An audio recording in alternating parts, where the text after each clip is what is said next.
Hi, everybody. Welcome back to another episode of High Talks. Today, we are talking about building a wellness brand in the cannabis industry. Joining me today are three amazing women in the cannabis space. We have Beryl Jackowitz, who is the CEO and founder of Poplar, a e-commerce platform for CBD products and cannabis. We have Lauren Yoshiko, who is a cannabis journalist and author. And we also have Almaz Adeigbola, founder of Brown Box Kitchen and Brown Box. Welcome, ladies, to High Talks. Hi. Hello. Hi. Good to be here. So why don't we start off by you guys giving a quick little intro of yourselves. Lauren, let's start with you. What exactly do you do as far as cannabis author, journalist? Tell us a little bit about that. Yeah, happily. So I'm Lauren Yoshiko. I've been in this space for actually like 10 years now. I started out as a freelance writer for a local cannabis column in Portland, Oregon, and reporting on the news and the culture in 2013. And then it just kind of expanded as more states legalized. I got broader coverage, started doing some reporting for outlets like Rolling Stone and Forbes. And now I've worked with magazines all over the world on cannabis coverage, on trends, legal issues, interesting innovations in the accessory space. And it's culminated in me writing a weekly business news and cannabis trend newsletter called Sticky Bits, formerly the Broccoli Report. I love watching this space evolve and seeing this never-ending flow of new ideas and seeing people speak to audiences that are still waiting for their dream product or dream experience. It's just a fun space to watch and report on. Yeah, I love that. Beryl, let's talk about Poplar. Yeah, so I sometimes am the OG in cannabis, but with Lauren, she beat me in years. So yeah, 6 years I've been in the space, which I feel like is, forever. Before that, I was in fashion and retail, worked for big brands that I'm sure people have heard of: Kate Spade, Theory, Alexis Bitar, etc. And my sweet spot was how to make brands that also make money. That's what I did in fashion. So just as a human, I had been on anti-anxiety medication. I was pursuing some natural alternatives with my health provider, and cannabis just kept coming up as the answer. And I really hadn't touched it since college, quite honestly. And sort of went back and did some research, being the sort of studious nerd that I like to think that I am. And the efficacy seemed to be there in the research, and I embraced it. And I successfully went off my anti-anxiety medication and used cannabis instead, a combination of CBD and THC. And with my branding hat and my merchandising and how do you build a brand and a business that makes money, I just saw the opportunity. Specifically, I live in New York, and I saw the opportunity in 2018 to build a brand that would start with CBD, that would start with the non-intoxicating high, really come from that point of wellness, and be ready to move into full THC when the customer was, when New York would go legal. New York is in an interesting place right now, and I don't think that if I had known it was going to take this long, that would have been my strategy, but here we are. So my goal is to open a dispensary in New York. Leverage, it will be called Poplar. So we'll continue to sell the CBD products that we currently sell online and the cannabis accessories that we currently sell online, alongside of all the good cannabis bits. So yeah, we're in a time of transition, I think, along with everyone in the cannabis space. But thank you for having me, and I'm super happy to be here. Of course. Yeah, definitely. And Almaz, let's talk about Brown Box. So I started out in 2015 as a cannabis chef doing underground dinner parties and things like that. I got into the industry by simply self-medicating, and I started by just making edibles, and that turned into more savory foods, things like that. And as that evolved, I kind of never left the cannabis industry. So much like Beryl, I started with the CBD store, and the goal was to become a dispensary, but I've learned so much since then. And the only reason we have it is similar with New Jersey. The municipality that I chose to put Brown Box in, they ban THC. So we're currently still a CBD store. But we have over 3,000 square feet that we use for alternative wellness. So we do weed yoga. We have memberships for people to explore cannabis, just the wellness aspect, just as opposed to just focusing on the retail, and just teaching people how to apply it and how to use it in their everyday life. So I started out my retail in 2019 and I've been going ever since, and it's been a long road, but I'm glad that we are recognized and fighting the good fight. Yeah, I know, that's the struggle. Yes. Yeah, I love this. Yeah, you all are doing such amazing things in this space. I always like to just disclaimer during these, I'm not an expert in the cannabis field. I like to just run my mouth and support other women who are doing great things. So that's why you are all here. But yeah, I have been using cannabis most of I think I started when I was like 14, 15.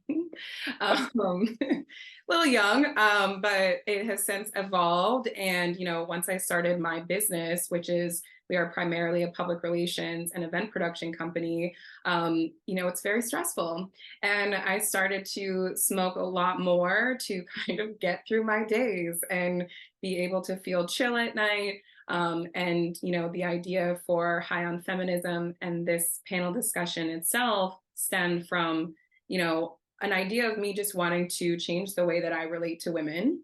I think I am not proud to admit it, but I can admit that I wasn't always the great like pro women thing. I think that's just a natural thing where we are like pitted against each other all the time. So we grow up with these sort of like preconceived notions that the other woman is a threat, whether it's for a romantic relationship or a job or depending on your skin color. And I really wanted to try to be a part of changing that narrative, and really supporting other women, because we should be running this shit. So wanting to just be with like-minded women, and of course add fun side to it, which is cannabis, and learning more about it. So I appreciate you all, sharing this space with me, and I'm excited about this combo. Yes. So let's talk about, how did you begin to grow your business and find a space in your communities? Because I know you're all in different sectors. So Almaz, let's start with you. How did you begin to grow your business? When I decided that I wanted to get into the CBD retail, I partnered up with someone and we found a space in Maplewood.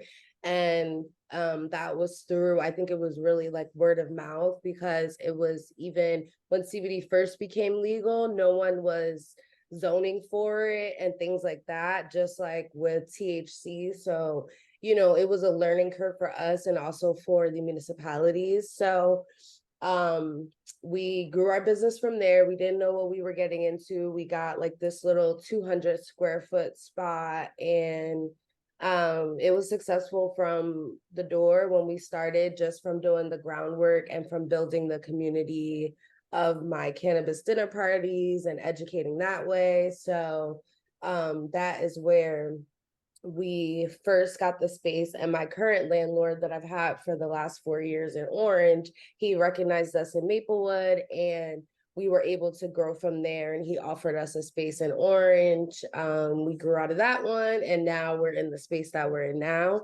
And like I said, the plan was to start off with like a micro license and grow from there, but Orange, they decided they didn't want to.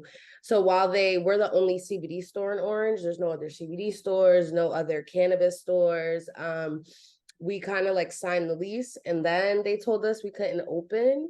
And so we got through that, but I still didn't foresee they weren't going to, like, the council would ban THC.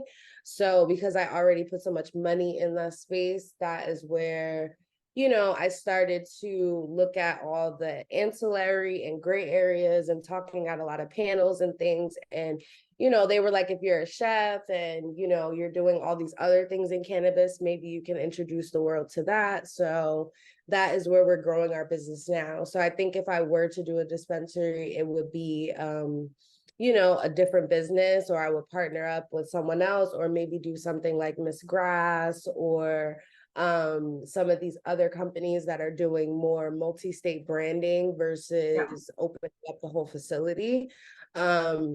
But I think Brown Box, where it stands right now, is a wellness company, and I really like where it is as far as education and just all the gray area that we really are not focused on.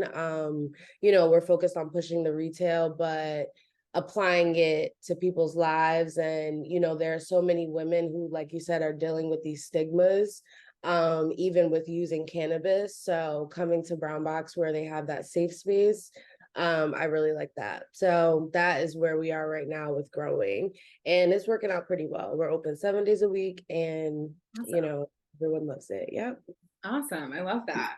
I mean, Lauren, you're a little bit on the other side, obviously, because you're from the media. So, how did you kind of like grow your presence in the cannabis industry as a writer? It's interesting because like if I were to start right now, it'd probably look really different. But when I first started, Instagram was not as anti-weed.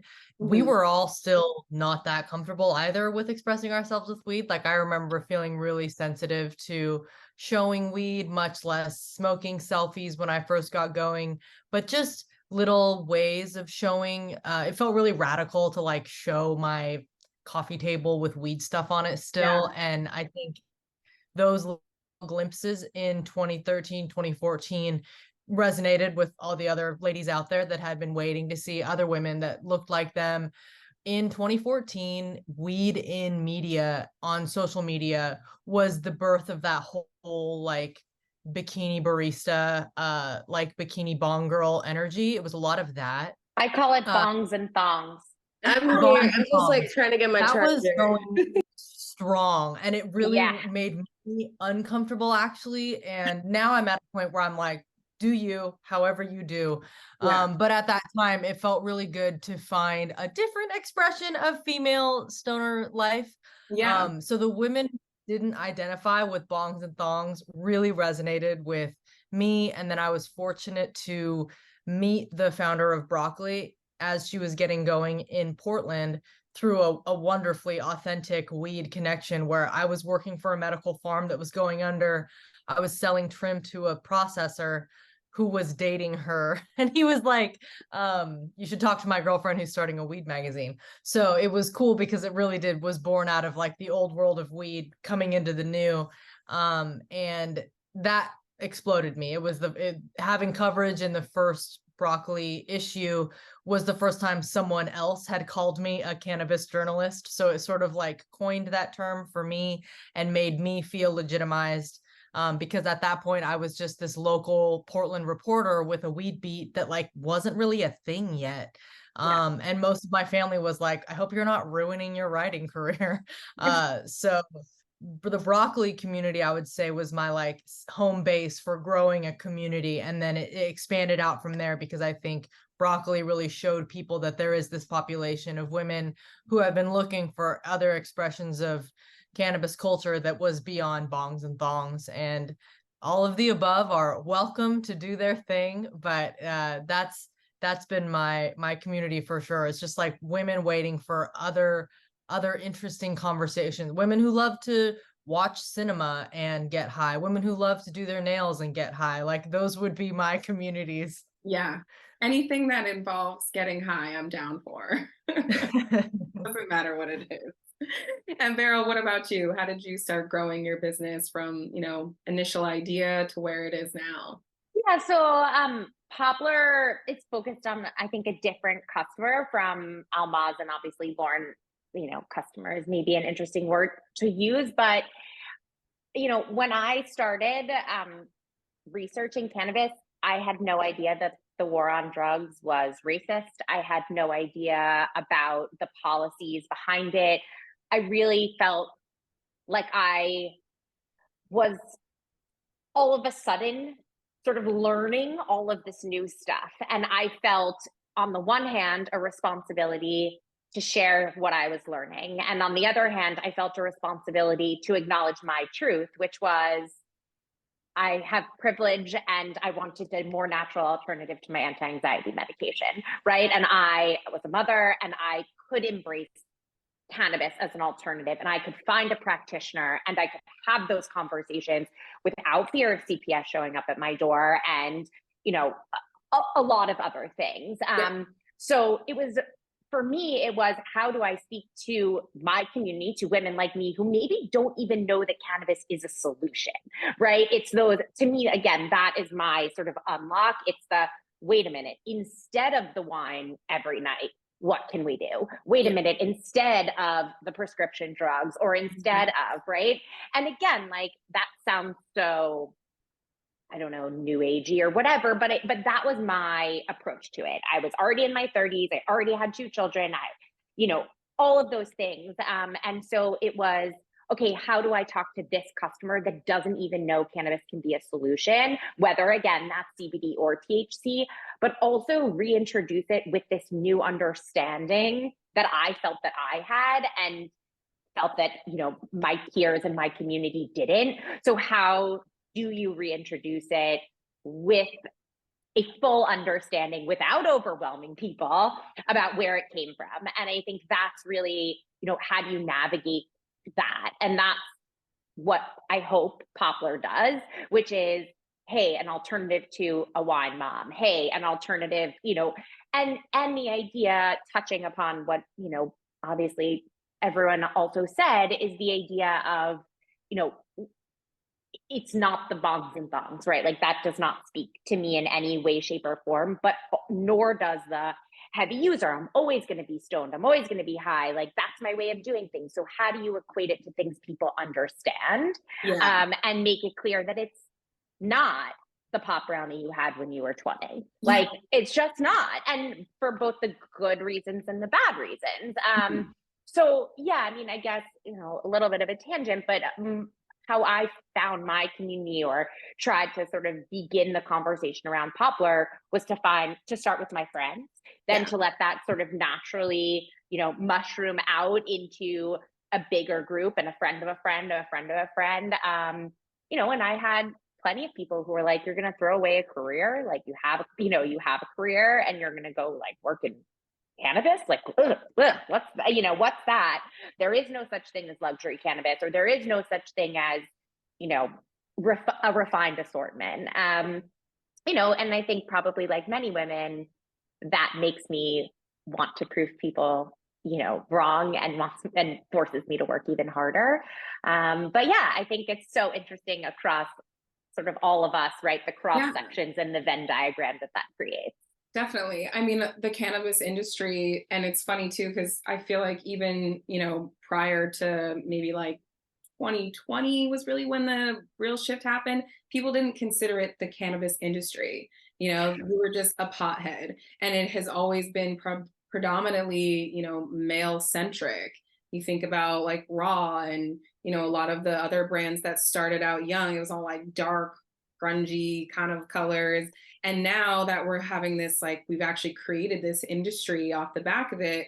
Yeah, all of these women are coming forward and, you know, bringing new ideas, and sleek and sexy, sophisticated, whatever it is, so that it's not just an image of like a lazy person on the couch with baggy jeans, you know, smoking a blunt.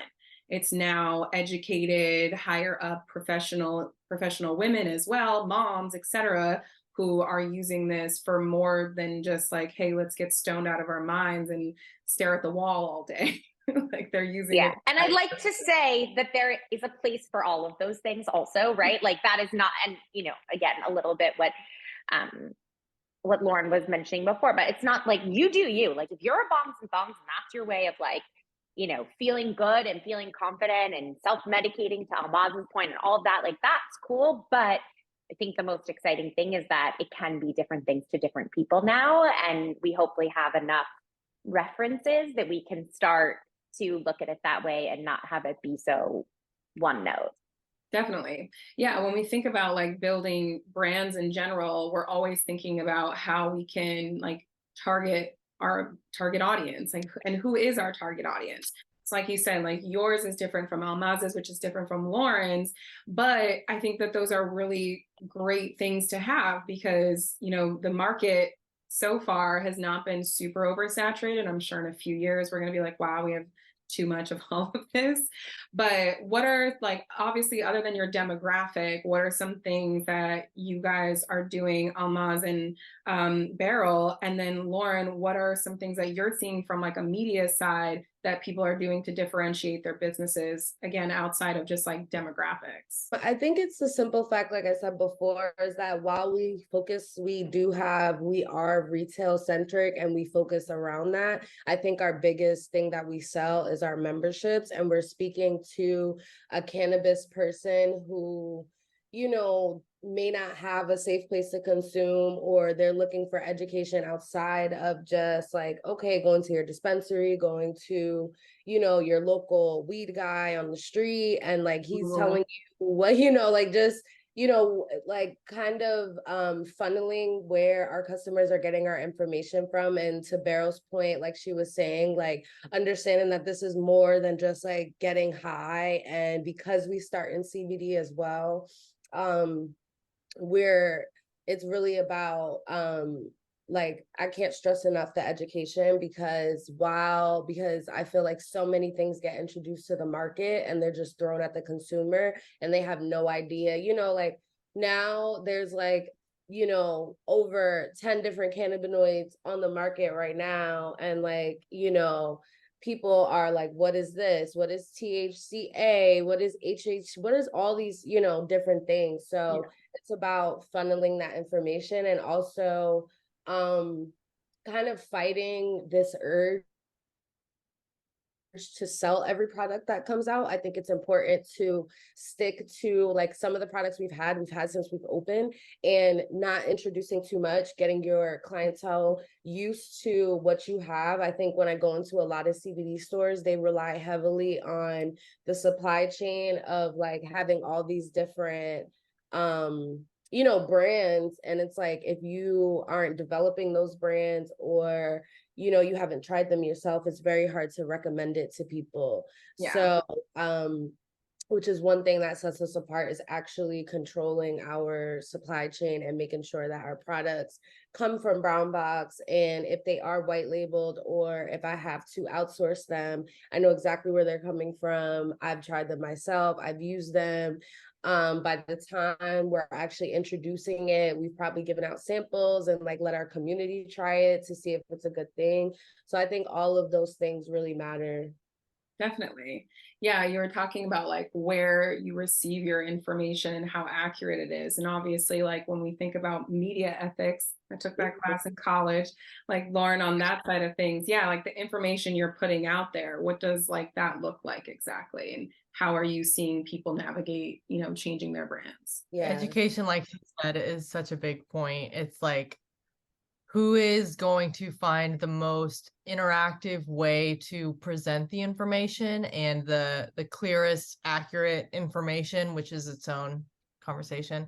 But honestly, from where I'm standing, it is a saturated space. Like there is so many people saying the same thing, selling a lot of the same products, and a lot of us saying education is important. So it's very much like the how. Like, are you just doing blog posts? Are you creating in-person things? I saw something yesterday that was cool to see. That was something happening in New York that Drew Martin put on, that was like that's a brand that mixes herbs and weed in their joints in California. And obviously they're making a footprint in New York, or preparing to do so. But it looked like a bunch of people at an intimate, cool, small venue, sniffing a bunch of small herbal jars. So they're getting to know mugwort, getting to know lavender, and these different components to these products that I don't even know if they can buy them yet. But it was obviously a successful educational activation. Like there were a lot of people there. Everyone was talking, taking pictures with their phones, asking questions. And that stuff really, I think, is what's going to have feet length. I don't know, how do I say that? They're the people, it's like whatever they say about when you write something down yourself, you remember it better. Actually going through the motions yourself is going to leave a bigger impression. Like I've probably seen 300 versions of a terpene sniffing station at a dispensary, But the most memorable time that I really learned about these terpenes was when I got to do this hands-on essential oil making class where I got to like make my own blend for myself. And there were flowers and real herbs in front of me that I was able to connect with these these glass vials that all kind of look the same, and really put two and two together and connect it in my brain in a memorable way. So education can take many forms, and I think the key to people really standing out from the crowd is presenting it in as interactive a way as possible and as interesting a way. There's just also, we're learning more every single day that like changes the entire conversation. When I first started, I didn't know what CBD was. Like it was like pre-CBD when I started writing about weed. And I remember the first time somebody brought it up to me, they like slammed this nasty looking syringe of brown goo on the table. And I was like, put that away. We're in public. That looks like real hard drugs. So a lot can change in a small amount of time, and we've just got to stay open to new information coming in too. Yeah, definitely. Yeah, it is always about the information, but I'm happy that people are willing to actually learn about it. I think we've been so closed off to like what this plant can do over the years that people just have, whatever their parents told them back in the days or their grandparents that told them it was bad to smoke weed and all this stuff. Like now, whether it's, depending on your age, depending on, what ailments you have, depending on if you're pregnant or have children, like whatever it is, there's finally this nice open conversation to really make sure people understand what exactly the plant is. Same question to you as well, Beryl. Like, what are you guys doing from Poplar standards? Well, just to add on, I'm going to talk about our pot parties in a second, but just to say, I think also what's very interesting is, and from my target demographic and from where I sit, like some people, like they don't care what the terpenes are, right? Like they don't, and I think a lot of it is, and that's no criticism to them as a consumer. I think sometimes it's also just understanding what level of in-depth education people actually need and want. And half the battle I find from people is they want to know that you know the answer. They want to know that whether it's a bud tender or a journalist or a retail store owner, they want to know that someone knows the answer. But just like I walk into a wine store and I make alcohol analogies all the time, because while it is imperfect, I do think there's a lot to be learned by comparing them. But you walk into a wine store and you trust even if it's not a full sommelier working behind the counter, like you trust the salesperson. You say, I like a fruity red. I don't want it to be too acidic. You may not care what the terroir, right? Like again, there's tannins, all that good stuff. Exactly. And I think sometimes with cannabis, because it's so new and there's so much to unpack, especially with those sort of like novice or, middle of the road folks, we in the industry greet them with an overwhelming amount of information that can scare them away. And so I am totally pro education. Do not sort of misunderstand by any stretch of the imagination, but I think it's also bite-sized bits of information that live in a way that you can find them when you are ready for them, and that they exist somewhere, and that someone who is an expert knows them and you can access them. Again, not to say like it needs to be so hierarchical, but as an example, my target customer is highly educated, a professional, a mom, a wife, right? Like exercises, like I could paint a whole picture of who and what she is, and with she's not interested in spending 4 hours at a dispensary. So I just think also it's not just like what do you have, but how do you greet people with too much so that it's not overwhelming? Because once you overwhelm them, you only have so many kicks at the can to make someone a cannabis fan, or to reframe the way, if they heard for 25 years that this is your brain on drugs, well, it's going to take like a real solid message to reframe that for them. So with that said, we found a lot of success in what we call our pot parties or our poplar parties. So, licenses from a retail perspective are not fully given out in New York. Only the first round has opened. So just to level set, the first round has opened. and you needed to be very impacted by the war on drugs. So either formerly incarcerated, the parent of someone formerly incarcerated, or the child. Very few exceptions, but for the most part. So the full application process has not opened. There are, I think, 23 operational dispensaries, all of which are card licenses, conditional. And there have been about 460 something that have been granted. So and all of those folks are deemed the most impacted by the war on drugs.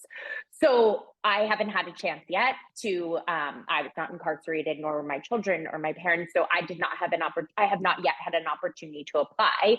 So what do you do in a market where people can go to a dispensary to buy weed? And Almaz, I'm sure you have this perspective as well, where they can, however, they don't know what's legal from a dispensary perspective.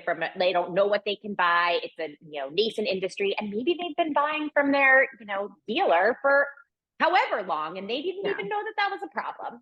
So what I found a lot of success in is these Poplar parties. So essentially, I've hosted a few like myself, but where we really find success is when other people host them and invite their friends. So essentially what we do is we come in and we create a cannabis experience. So what does that mean? So here there's hemp seltzers, because we follow the letter of the law because we are trying to go for a dispensary license. So, hey, here are some hemp seltzers. You can taste them. And until recently, you could have one with 5 milligrams of THC. We would explain why. In New York, that is no longer legal, but again, a whole nother conversation. So, hey, this is what a bar can look like. Yes, you can have a drink. We do rolling tutorials where we, similar to what Lauren just said about Drew Martin. So we sell a brand called Barbary, which makes herb mixtures that don't have CBD or THC in them. So we offer a kit that has 2 little cones. You can use a grinder, you can use a tamper stick. So we do CBD flower along with, and the way Barbary markets them is there's 3 different effects that you can get based on a mixture of 3 different herbs. And so the idea that you can get so intense and in touch, you could smell, the lavender or the, limonene or the pinene or whatever, or you could just be like, this smells lovely. I can't wait to smoke this. So yeah, we sit around the table, you get to, stuff your joints. I answer a bunch of questions. And that's really that sort of grassroots, especially because we don't have a retail store, and as Almaz said, the safe space in people's homes where essentially we make you an invite, you invite your friends, and we bring the party to you, has been very successful. So we're like booked up through Mary Kay parties, but with yes. So I started so that was the initial idea, like a Tupperware party of sorts. But then I was like, but you can't buy the weed yet. So does that analogy make sense? Again, the nerd in me really geeking out on it. But I still think, and even hopefully pending regulations, when we're able to open a full retail store, I would still love to go in home and experience things with people. That's how my demographic is experiencing it, right? They're either taking something from their friend or from their husband, or that someone gave them. And so how do you bring that out of the shadows and make that a social event, and also make sure nobody's popping a 10 milligram when they should really be having 2 milligram gummy, as an example, because once they have 10 and they go over the ledge, you've lost them. They're gone. They're gone forever. Yeah. So those are some of the techniques we're using. Yeah, I think those are all really great. Just the community aspect of it in general. And like you were saying, just the level of education that your demographic wants. I'm sure when we think about the moms and the wives and stuff, they're I got to get home. So I just want something that's going to help with this. And I want to go home, whereas Almaz, I imagine that you have more of a younger sort of crowd that comes in there too, and is more so maybe they've, like me, I think of weed the same way as wine as well. I love going to a winery and smelling and talking about the taste and everything. And I love the fact that there's those spaces for like weed and CBD now too. So wanting to kind of learn a little bit more, those people that want to make it a little classier. So they're like, yeah, I want to be really educated on this because I want to tell everybody else what I know. And, so I think the levels of education are super important when we're thinking about, differentiating your brand. Something that Lauren brought up that I was like, oh my God, yes, we have to talk about this, is the social media aspect. For multiple reasons. Obviously, what you were saying, Lauren, where it's just like when you started out, showing your weed online, like wasn't really a thing. And I was like, I do remember when I first started finally like posting in the stories or like having something on like, my feed that had weed in it. And then as it's developed and as, Instagram Meta, whatever the hell it's called these days, has developed, we're also seeing people that are, being banned or flagged or something. We have our High On Feminism account and we got flagged. Like you wouldn't believe a couple weeks ago, our account was down for a while. So I think they did a sweep. Everyone I know got like some whether you were down or not, got like you've been posting restricted content. I don't know, Lauren and Almaz if you got, but everyone that I know literally a couple weeks ago got dinged. Yeah, my YouTube channel, everything. So I guess like, what is your feeling on the way social media is potentially going to be shaping this industry and some of these bans that we're putting on it? And, I just on a personal note, I would love how you're avoiding some of the language too. Like what words can we use instead of cannabis, that's not going to get flagged. This is a better area for Farah, who's our social media community manager. So we didn't get it a couple weeks ago because we've gotten our page taken almost 3 times, the CBD page, over the past 3 years. And it just so happened that one of our clients moved from South Orange to LA to work at Instagram. So when it first happened, she reached out to us and helped us get our page back. I could say that's really the only reason why it was so easy. It still took a while, but once she noticed, it was like pretty instant. Like she worked directly in the Instagram office. And it's very frustrating. I think that now Instagram is a little more friendly, maybe Facebook too, I'm not sure, but I even created a TikTok a while back and I was like showing my infused cooking and stuff, and they flagged me on there, so I kind of slowed up from that. It's kind of hit or miss, but what I can say is it's definitely the language that you use. We try to post videos without words.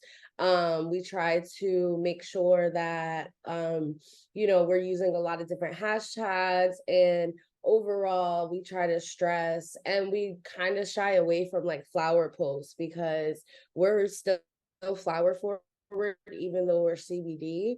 That's like a big reason why our clientele comes to us.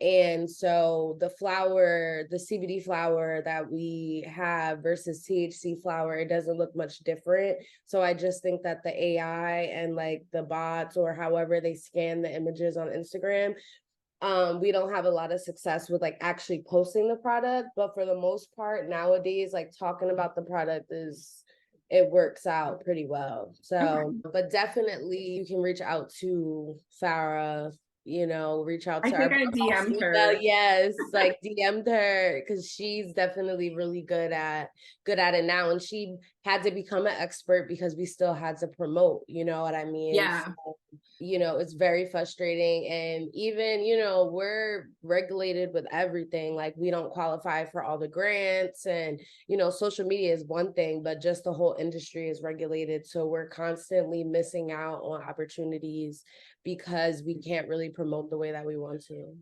Yeah. What about you, Beryl? I mean, it totally sucks.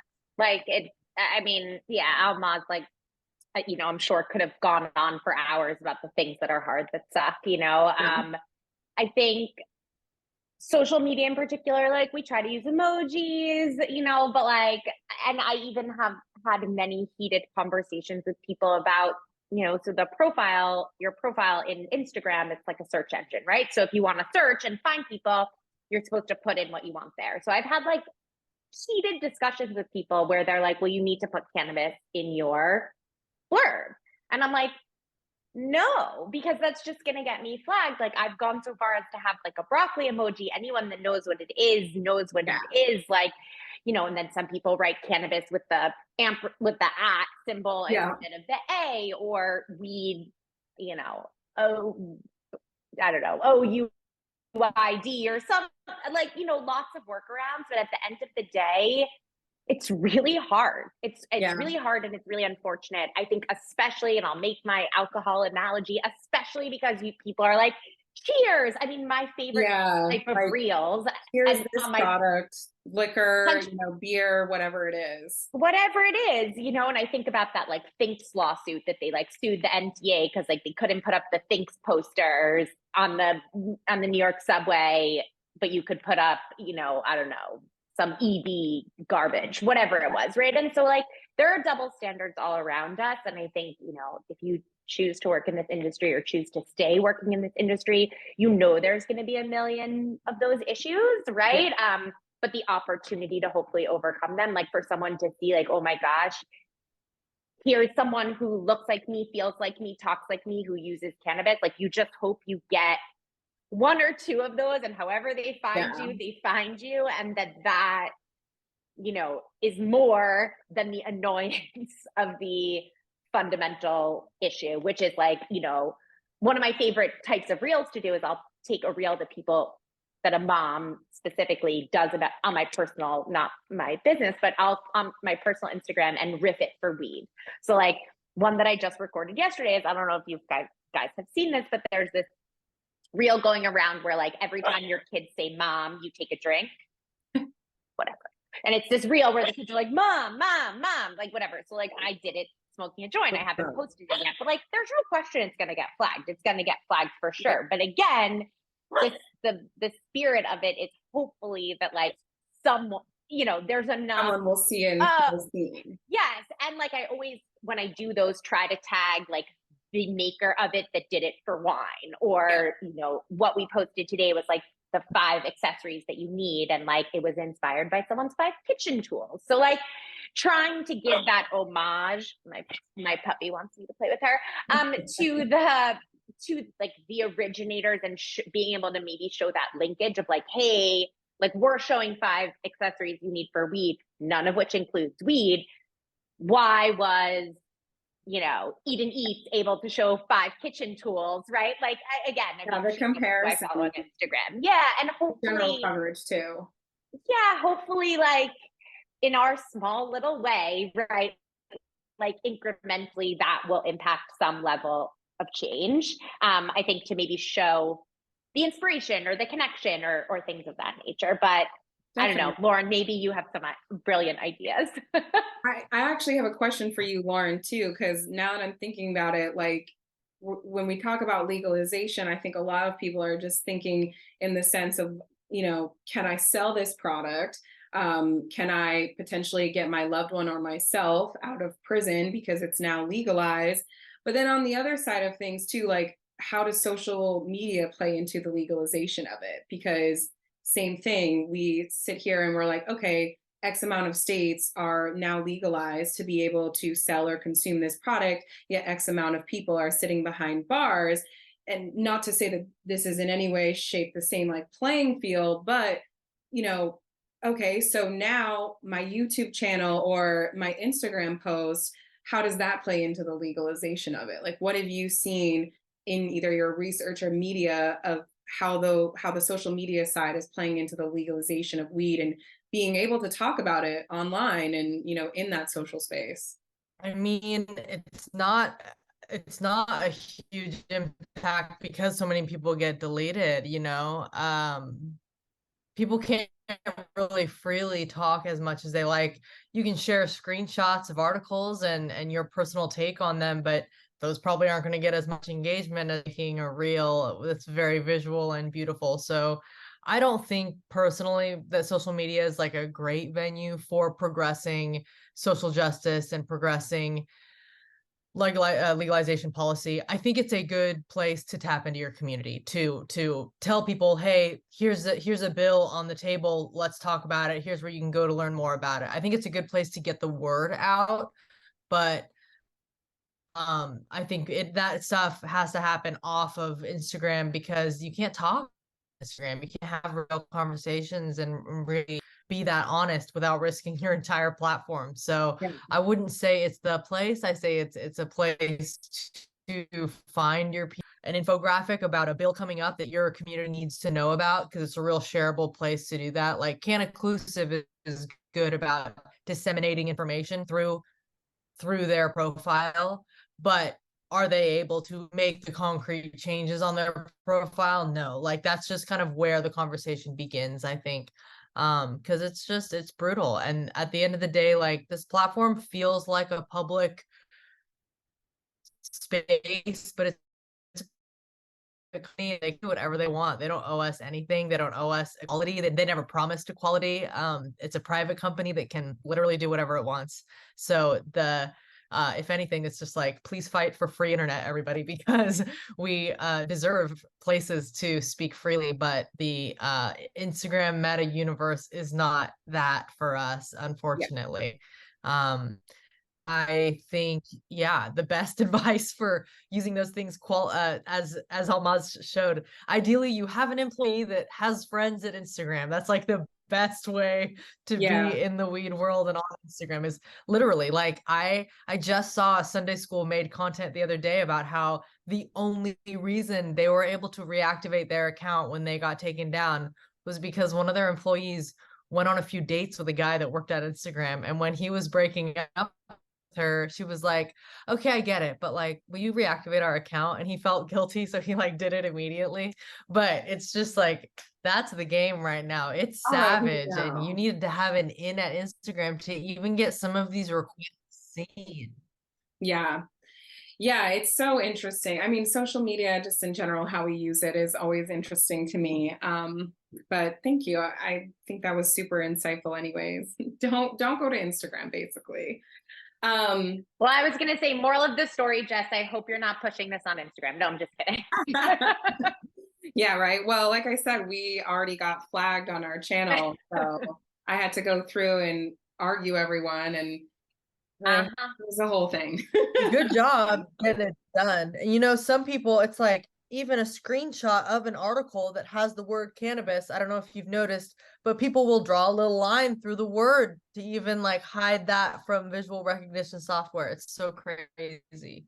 Yeah, one of the things I also saw, I'm sure you guys know the brand Buy Weed from Women. I know you do, Almaz, but you know, they've been just blurring out the word weed from their like merchandise and stuff. And I think I saw an announcement like moving forward, they're not even producing any like shirts, sweatshirts, anything that has Buy Weed from Women. It's just going to be the acronym. So it's forcing a lot of brands to change the way that they work and navigate socials. Yeah, I noticed. Actually, Buy Weed for Women, Jasmine, she's one of my good friends and colleagues, and I work alongside them, just being like in the same neighborhood. And if you've noticed, she's like blurred out all of her posts, so it's just like, you know, like anything that she's trying to promote, because even her as a merch brand, she's gotten her page taken a bunch of times, you know what I mean? So I just think it's about, you know, using what you've got. And to Lauren's point, I think that branching out of social media and using other avenues of promotion is really helpful. Having a website, and because I'm like, I feel like with hosting like WordPress, Squarespace, if you're using a website like that, if this is not something that has been built, it really doesn't come down to them. It comes down to the part where you try to sell your softwares for that, whether you're using Square or some other, which is a whole nother thing, just the predatory financial situation behind companies that allow us to process payments. That's why Brown Box, we don't sell online right now. We just have you submit like a form, because I'm a little anti-establishment, and we were using Square, but just by introducing Delta 8, they kicked us off. And I didn't even know that it was a thing until we were banned from Square, and they have the market kind of cornered in that way. It's like everyone else I've talked to, like it's like ridiculous fees and monthly fees and all these things. So I'm just waiting for the day. I guess I'm like Martin Luther King. I'm just waiting for the day that all of this is like, I just have a dream that we can, operate freely, and be able to figure it out. But social media definitely, I think that it makes us really creative because we have to figure out all these creative ways to promote our business and to get it out there. So it has you always thinking outside the box and thinking of different ways, where like to the world, social media is like the new e-commerce, and like everyone promotes on there. But for people that really can't, it helps you remember that there's so many other avenues to promote through besides Instagram, Facebook, and so on. Definitely. As a last little bit before we, wrap things up, love to inspire other people. If y'all can just give us like, what is one thing that you would tell the next woman entrepreneur, some sort of piece of advice? Beryl, let's start with you. Okay, start with me. A bit of advice. I mean, I think just is stay the course. I think everything takes longer than you think it takes. And of course, there's real life and there's lots of things, and that doesn't mean stay the course forever, but it's going to take longer than you think. And it's probably going to be a little bit more expensive than you think, but stay the course. I think that's like what I tell myself right now based on sort of where I am in the industry. And the second piece of advice, which, someone told me a long time ago, which resonates just with what you said about women, is like, don't be distracted by what's happening, on your right and on your left. Like, as an example, Almaz could be my competition. Like, I just don't see it that way. And we're an industry that needs to lift each other up because, as we just discussed, they're addicted to cannabis. But I think, genuinely, from a female perspective, it's stay the course. You're going to have a million naysayers and, don't listen to them. And on the cannabis side, just support your peers and like truly support them. Not just via lip service. Yeah, definitely. Almaz, what about you? Give us your wisdom. I feel like I'm very aligned with Beryl. It's really about staying the course and said I don't want to do this anymore. Sometimes I still think about that, but for some reason, I feel like my clients keep coming back and, they support us every day. And I think it's really about having the faith and having something that is different from what's already out there, because there's like, I feel like the market is so oversaturated. And so just remembering that if you have an intention, you can manifest it and actualize it, you know what I mean? But that intention is very important. It can't be about making money. It can't be about, being popular. It really has to be about like cannabis and wellness, like helping the next woman, helping the next person really figure out their journey, as Beryl said, because it only takes one edible or one bad experience before they don't want to, people have had products from me and then 8 years later, they don't let me forget, right? Like, they're like, I'm never doing that again. Like, and for some, it's like promotion for some, but it's like, damn, like, you're really not going to try this again because you had a bad experience. So just making sure that you're constantly like you're being flexible, because who I thought I was when I started this and where we are now is like two completely different things. So being flexible, having faith, staying the course. Love that. And Lauren, what about you? Yeah, just speaking from my observations, like I have a pretty solitary path because I'm just a freelance writer trying to get more opportunities, but talking to hundreds of business owners and looking at how this space evolves, I totally second what they said as far as like, remember, you're not alone. Like, whatever you're feeling, no matter how stressed and how unsure you are in that moment, there's literally hundreds of other people in your boat.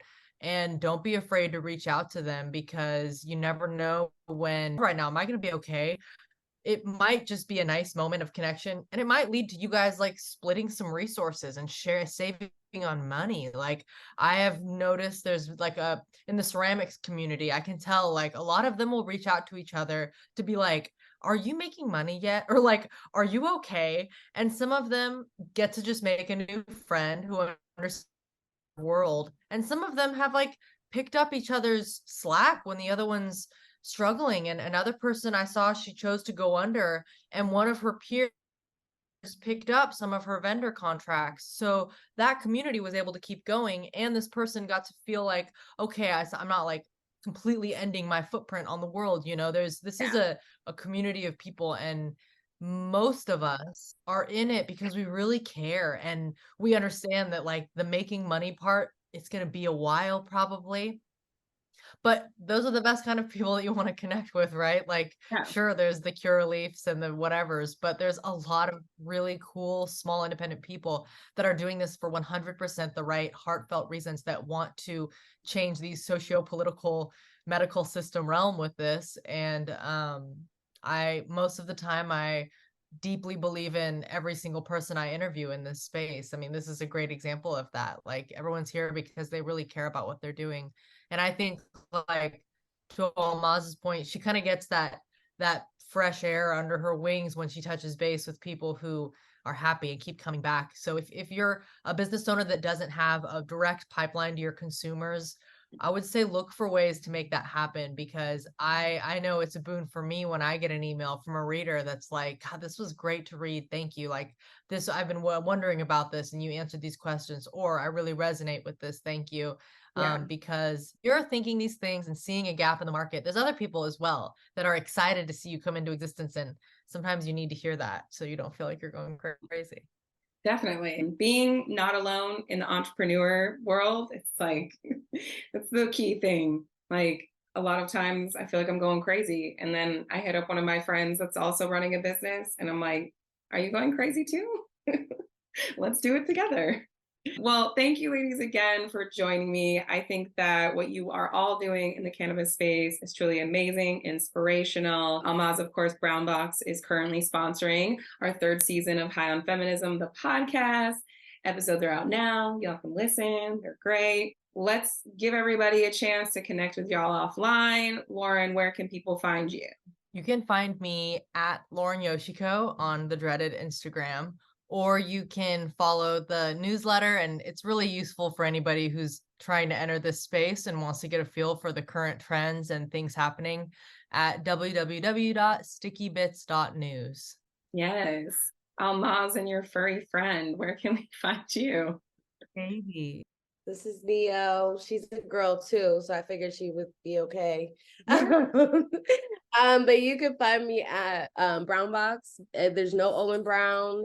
You can also, if you want to connect with me personally, my Instagram is basically Chef Maz, M-A-Z. And we have like 3 different pages: Brwn Box Kitchen for the cannabis food, and then we also do use our space for wellness events, so that's Brwn Box Events. And yeah, that's where you can find us. Awesome. And Beryl, brownbox.com as well. So. Perfect. So you can find me again, the dreaded Instagram. So it's funny that that's the final plug.